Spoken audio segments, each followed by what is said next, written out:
Тәуелсіздік, Құдайға шүкір, біз үшін егемендік. Қазақстан тәуелсіз дербес мемлекет болдық. Рәміздеріміз бар ұлттық өзіміздің, және де сонымен қатар спортта сол рәміздерімізді шетелде әлемге танытуға мүмкіндік туды. Сондықтан да біз үшін тәуелсіздік өте қымбат дүние, өте қуаныштымыз, бақыттымыз біз тәуелсіз қазақстан дүниеге келгенімізге. Менің өзімнің армандарыма осы тәуелсіздіктің арқасында биік белестерді бағындырып, Олимпиада чемпионы атану армандарыма жеттім. Сондықтан да тәуелсіз адамның арманы орындала алады деп ойлаймын. 18 желтоқсан күнінде тәуелсіздіктің қарсаңында жекпе-жегім өтейін деп жатыр.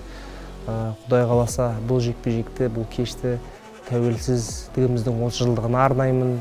Тәуелсіздігіміз ата-бабаларымыздан қалдырылған мұра. Сондықтан да осы болашақ ұрпағымыз сол мұраны, сол дәстүрді жалғастырып, сақтап қалу керек деп ойлаймын. Елімізде тыныштық, жұртымыз аман болсын.